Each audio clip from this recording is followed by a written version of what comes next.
Assalamualaikum everyone, welcome back to my channel. In this video we are going to discuss about the introduction of sociology and I'll let you know कि sociology क्या होती है, क्यों important है, especially अब ना सिर्फ social sciences बल्कि medical sciences में भी sociology को पढ़ाया जा रहा है. So why is it important for all the individuals to study it, to understand it as a subject and how do we define it. तो ये बहुत ही शॉर्ट सी वीडियो होगी जिसमें आपको थोड़ा बहुत आइडिया हो जाएगा कि why is it important and what exactly sociology is and ये किसके बारे में बात करती है.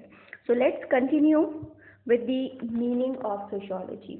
ये जो तस्वीर आपको स्क्रीन पे नज़र आ रही है, he is the founder of sociology, his name is August Comte. And sociology की अगर हम मीनिंग की बात करें तो ये जो टर्म है बेसिकली ये founder of sociology August Comte ने ही रखी थी 1838 में. एंड इस टर्म का मतलब है basically it is derived from two words. एक लैटिन वर्ड है सोशियस जिसका मतलब होता है कंपेनियन और ग्रीक वर्ड है लोगो जो कि हमें ऑलरेडी पता है स्टडी और साइंस और discipline of something. So all in all अगर सोशियोलॉजी के वर्ड टू वर्ड मीनिंग देखे जाएँ so it means that science of society, यानी ये वो फील्ड है जिसमें आप सोसाइटी को डिटेल में स्टडी करते हैं. अक्सर लोग पूछ रहे होते हैं मुझसे कि अगर आप मेडिकल स्टूडेंट्स को पढ़ाती हैं तो इसकी क्या इंपॉर्टेंस है और why is it important and how do you define it, इसमें आप किस चीज़ों के बारे में बात करती हैं. तो मेरा उनको जवाब होता है that it deals with society. And अगर हम मेडिकल साइंसेज की भी बात करें जो कि हेल्थ से डील कर रहे होते हैं तो हेल्थ की डेफिनेशन अब सिर्फ और सिर्फ फिजिकल एस्पेक्ट को कवर नहीं करती है. ये पुरानी डेफिनेशन थी जो कहा करती थी कि हेल्थ का मतलब है एब्सेंस ऑफ डिजीज. आज तो ये मानना है एंड WHO की मॉडिफाइड डेफिनेशन ऑफ हेल्थ ने डिफाइन किया है दैट हेल्थ का मतलब है physical, mental and social wellbeing. इसका मतलब if you are a doctor so you are not just working on disease, you are working on people first. So you need to understand their behaviours. अगर आप engineer हैं तो आप just मशीनों के ऊपर काम नहीं कर रहे हैं, आप लोगों के साथ भी रहते हैं. तो आपको लोगों के रवैये समझना ज़रूरी है. You need to understand the importance of social relationships and आपकी मेंटल हेल्थ को समझना ज़रूरी है जो कि साइकोलॉजी डील करती है. So all in all sociology में हम सोसाइटी के बारे में पढ़ रहे होते हैं. अच्छा जी, आपके सामने स्क्रीन पे डेफिनेशन लिखी हुई है जिसमें हमें पता चलेगा कि और क्या क्या पढ़ते हैं हम सोशियोलॉजी में. तो basically it deals with society जो कि हमने ऑलरेडी देख लिया है. इसके अलावा सोशल इंस्टीट्यूशंस के बारे में पढ़ते हैं. देखिए जैसे इंसानी जिस्म होता है ना जो कि मुख्तलिफ पार्ट्स से मिलकर बना हुआ होता है जिनको हम ऑर्गन्स कहते हैं, जिसमें आपका दिल आ जाता है, गुर्दे आ जाते हैं, फेफड़े आ जाते हैं. इसी तरीके से आपका जो माशरा है उसका स्ट्रक्चर भी मुख्तलिफ पार्ट्स से मिलकर बना हुआ है एंड माशरे के पार्ट्स को सोशल इंस्टीट्यूशंस कहा जाता है. एंड ये इंस्टीट्यूशंस कौन कौन से हैं आप अपने पास नोट कर सकते हैं. Family, education, economy, government and religion. ये 5 समाजी इदारे हैं, सोशल इंस्टीट्यूशंस हैं जिनके बारे में डिटेल में आप सोशियोलॉजी में पढ़ते हैं. इसके अलावा आप इसमें सोशल रिलेशनशिप्स के बारे में पढ़ते हैं कि इनकी क्या अहमियत है, लोगों के साथ ताल्लुकात बनाने की क्या अहमियत है, क्यों आप अकेले नहीं रह सकते, क्यों ग्रुप्स को ज्वाइन करना ज़रूरी होता है. इसके अलावा आप लोगों के बिहेवियर्स को, उनके इंटरेक्शंस को डिटेल में पढ़ रहे होते हैं. एंड इंटरेक्शन किसी भी माशरे की बुनियाद है.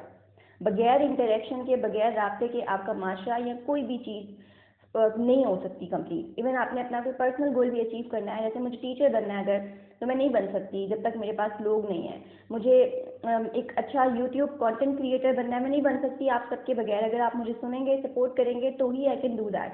इट मीन्स कि इंटरेक्शन ज़रूरी है, लोगों से राब्ते ज़रूरी हैं अगर आपने अपना पर्सनल गोल भी अचीव करना है. फर्दर डेफिनेशन देखते हैं by different scientist. First definition कहती है that it is the science of society and social phenomena. We already know sociology में हम सोसाइटी के बारे में पढ़ते हैं. इसके अलावा हम सोशल फिनोमिना यानी किसी भी सोशल प्रोसेस के बारे में डिटेल में पढ़ रहे होते हैं. अब सोशल फिनोमिना क्या हो सकते हैं, बहुत सारे हो सकते हैं. For example if people are working together to achieve a goal, cooperation. If people are working individually to achieve a single goal, that is competition. If competition surpasses the limits, इसको कॉन्फ्लिक्ट कहते हैं. अगर आपने accommodate करना है, for example hostel में दो लड़कियां रह रही हैं, एक कहती है कि भाई मुझे लाइट ऑन करने से मसला होता है, दूसरी कहती है मुझे लाइट ऑफ करने से मसला होता है, तो दोनों आपस में एडजस्टमेंट कर लेती हैं, टाइम पीरियड डिसाइड कर लेती हैं कब तक लाइट ऑन रहेगी एंड ऑफ रहेगी, दैट इज़ एकोमोडेशन, ताकि काम चलता रहे। सो सोशियोलॉजी में आप डिटेल में सोशल फिनोमिना को डिस्कस करते हैं। इसके अलावा सेकंड डेफिनेशन कहती है that is the study of interaction. जैसे कि मैंने पहले आपसे कहा कि किसी भी माशरे की बुनियाद होता है कम्युनिकेशन, सोशल इंटरेक्शन। बगैर इंटरेक्शन के, बगैर राब्ते के आप कोई भी काम नहीं कर सकते और आपके माशरा चल ही नहीं सकता। सो सोशियोलॉजी में आप इंटरेक्शन को डिटेल में पढ़ते हैं। थर्ड डेफिनेशन कहती है that it is the study of social institutions. मैंने आपको बिगिनिंग में बताया है पहली डेफिनेशन में that social institutions are important parts of society, जो कि आपके माशरे के स्ट्रक्चर को बना रहे होते हैं। एंड विदाउट इंस्टीट्यूशंस ऑब्वियसली आपका माशरा नहीं चल सकता। यही 5 इदारे हैं, family, education, economy, government and religion, जो मिलजुल के आपके माशरे को चलाते हैं। और अगर इनमें फंक्शन होता है तो आपका माशरा अच्छे से चलता है, और इन 5 में से एक में भी अगर बिगाड़ आता है तो आपका पूरा माशरा डिस्टर्ब हो जाता है। देन नेक्स्ट डेफिनेशन कहती है that it is the study of social life. आपकी, मेरी, हम सब की लाइफ सोशल लाइफ हैं। हम इंडिविजुअल लाइफ नहीं गुजार सकते। हमें कुछ भी करना है, हमारे अराउंड लोग होंगे। हम घर होंगे तो हमारे अराउंड फैमिली होगी, बाहर निकलेंगे तो कोलीग्स होंगे, स्टूडेंट्स होंगे, फ्रेंड्स होंगे, यानी अकेले हमारा गुजारा नहीं है। लास्ट डेफिनेशन कहती है that it is the study of behaviour of man in group.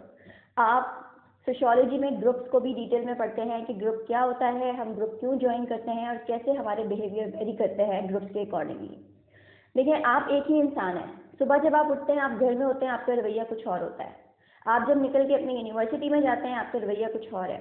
आप कहीं जॉब करते हैं, कोलीग्स के साथ कुछ और बिहेवियर है, फ्रेंड्स के साथ कुछ और है, डायरेक्टर के साथ कुछ और है, बॉस के साथ कुछ और है, विच मीन्स कि हमने ये सीखा हुआ होता है कि कैसे हमें अपने बिहेवियर को तब्दील करना है अपने ग्रुप के अकॉर्डिंगली।